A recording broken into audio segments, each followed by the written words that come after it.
জাহাঙ্গীরনগর বিশ্ববিদ্যালয়ে আবাসিক হল থেকে এক ছাত্রীর ঝুলন্ত মরদেহ উদ্ধার করা হয়েছে। রোববার 15 ডিসেম্বর ভোরে বিশ্ববিদ্যালয়ের বীর প্রতীক তারামন বেবি হলের 7005 নম্বর কক্ষে এই ঘটনা ঘটে। ওই ছাত্রী বিশ্ববিদ্যালয়ের ভূগোল ও পরিবেশ বিভাগের 53তম ব্যাচের 2023-24 শিক্ষাবর্ষের শিক্ষার্থী ছিলেন। হল সূত্রে জানা যায়, প্রেমিকের সঙ্গে মনোমালিন্যের জেরে তাকে ভিডিও কলে রেখেই ওই ছাত্রী আত্মহত্যার সিদ্ধান্ত নেয়।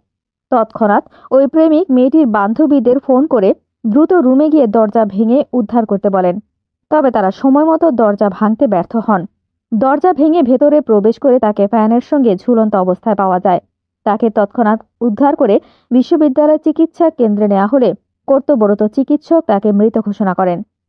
বিষয়টি নিশ্চিত করে বিশ্ববিদ্যালয়ের উপাচার্য অধ্যাপক মোহাম্মদ কামরুল আহসান বলেন, ওই ছাত্রী আত্মহত্যা করেছেন। তার বাড়িতে খবর পাঠানো হয়েছে, লাশ হিমাগারে রাখা হবে, পরিবারের সদস্যরা এসে নিয়ে যাবেন। বিশ্ববিদ্যালয়ের কয়েক শিক্ষার্থী বলেন, হলের 7005 নম্বর কক্ষে ওই ছাত্রী একাই ছিলেন। ঘটনার পরে তার দেহ বিশ্ববিদ্যালয়ের চিকিৎসা কেন্দ্রে আনা হলে চিকিৎসক পরীক্ষা নিরীক্ষা করে মৃত ঘোষণা করেন। এরপর সকাল 10:45টার দিকে আশুলিয়া থানা থেকে পুলিশ এসে মরদেহটি নিয়ে যায়। আশুলিয়া থানার ভারপ্রাপ্ত কর্মকর্তা ওসি আবু বকর সিদ্দিক বলেন, লাশ উদ্ধার করা হয়েছে। বর্তমানে লাশটি সাভারের গণস্বাস্থ্য সমাজ ভিত্তিক মেডিকেল কলেজ হাসপাতালে আছে। তার পরিবারের সঙ্গে কথা হলে পরবর্তী আইনানুগ ব্যবস্থা নেওয়া হবে। এরকম আরও অনেক ভিডিও পেতে নিউজ এক্সপোজার টিভির সাথেই থাকুন।